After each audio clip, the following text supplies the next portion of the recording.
in the cities of Latin America, and all the surveys are showing that the population is worried more on security than on income, even in situations of poverty. Yeah? And that is one right, the right to live a life free of violence. Yeah? And that is a very important right for women, because violence won't be the same for men and women in the city. In the case of violence in the cities, the bodies of women will be always part of something that, just because you are a woman, no matter social sector, no matter where, in which territory of the city you live, no matter ages, or whatever, the body can be harassed by others that think they have a right on your body just because you are a woman. So that violence is meaning another new emerging urban problem that we need to tackle. What to do vis-a-vis that situation. The real criminality and violence that women live, and also that criminality and violence women perceive in cities, in the public spaces, and the consequences that that can have in the advances of the human rights of women and the omitted subjects of the society, because not only women, but the ones with the sexual options, the black people, the indigenous, all those discriminated in the society, particularly youth, men and women. Yeah? So we need to abort that dimension. Yeah? In some ways, the overwhelming issue that worries me about how we organise economic life in our societies is that we've managed to find ourselves with an economic model that really isn't sufficiently inclusive and doesn't benefit enough people, and where the tremendous sort of material wealth that can be created by the processes of capitalist economic life accrue much too much to a narrow group of people, and where that kind of excessive inequality that we have now, in Britain, in the United States, in many other countries, has really got to the stage where certain things that we used to take for granted about what it is to have a justifiable socioeconomic system, what it is to have a society that really could be justified to the people that live under it. Some of those conditions now seem no longer to really obtain. So as you have now in the United States, where to be a billionaire is a tremendous advantage if you're thinking about seeking high elected office. Or if one thinks about, my own country, the way in which certain interests from hedge funds or from the banking sector are able to fund some of the political parties, you end up with a political system really that no longer does enough to give each normal citizen a say in the system that they're living under.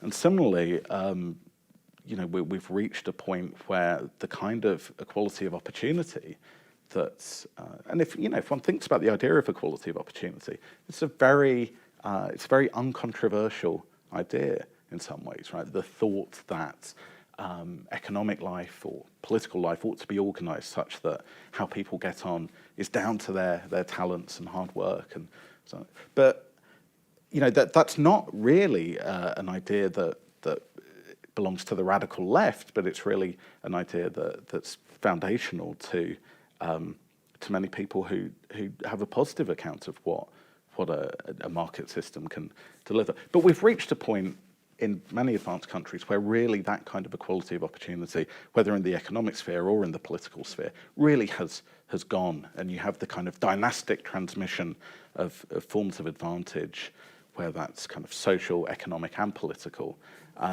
in a way that unfortunately I think has brought us to the point where for many people who who are the citizens of these capitalist countries, there's the sense in which current arrangements really can be justified to them just isn't as robust as it should be. And we really need to think, I think, very seriously about what a different way of organising our economies might be like, so that we could just kind of meet some of these thresholds for having a form of economic and political life that's justifiable to the people that live under it.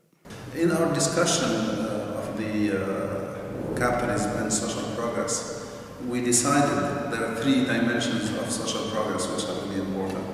One is inequality between people, between groups, between regions, between different dimensions of societies. The second is whether capitalism produces what human needs require, what people require, whether in terms of goods and services, education, health, vaccines to different groups of society. And the third is democracy and the distribution of political power. That's part of social progress as well. People don't think of it as such. But we think that distribution of political power is part of social progress. And the broader the political power is distributed, the more I think there is social progress, because people feel empowered, contribute, and participate, and that's part of social progress as well. So research that we have done in Ireland, for example, using a field experiment, sending out matched CVs, so equivalent CVs to Irish applicants and then to German, Asian and African candidates, shows that actually the Irish candidates are twice as likely to be invited to interview for a range of jobs than any of the other candidates. So while attitudes to migrants and migration in Ireland is quite positive, actually we found evidence of quite substantial discrimination. So one of the piece in the work chapter that I'm going to be involved in is trying to look at what part of inequality in the labour market is due to discrimination. That's one of the issues I'm particularly interested in. The issue of climate denial or climate contrarians is an interesting one, because there are quite different people. One group of people denies that humankind is really responsible for the increase of global mean temperature, or at least mainly responsible. So this type of climate deniers have probably good economic interests, but they haven't science on their side. There's no doubt about this, because we are quite sure that because of the burning of fossil fuels and deforestation, the global mean temperature has been increased in the past since industrialization, and will increase around 4 degrees compared to pre-industrial level if we do not implement a climate policy. So that's quite clear. We should be aware that the way to transform our societies is an extremely long way, and I would like to just give you one number. If we want to limit the increase of global mean temperature around 2 degrees in order to avoid dangerous climate change, almost 80% of coal has to remain underground.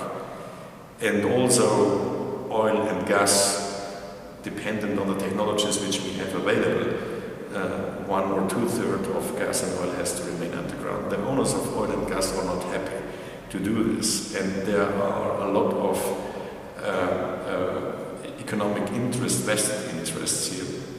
And I think this will take time to convince even these people to find a reasonable way, reasonable instruments to implement climate policy. The answer is yes, there's an increasing consensus, but there are also a lot of economic vested interests, and we have to deal with that. I think the title of this panel also highlights some optimism, because it says it's a panel on social progress, right? Progress means you have some hope that things can be improved and things can become better. And in that sense, I would say yes, there is definitely potential for social progress around the globe, and I'm quite optimistic we can do this. So I'm a strong believer in progress. I know that there are some downsides of progress, social and technological progress, but by and large I think I'm optimistic and I believe in social and technological progress.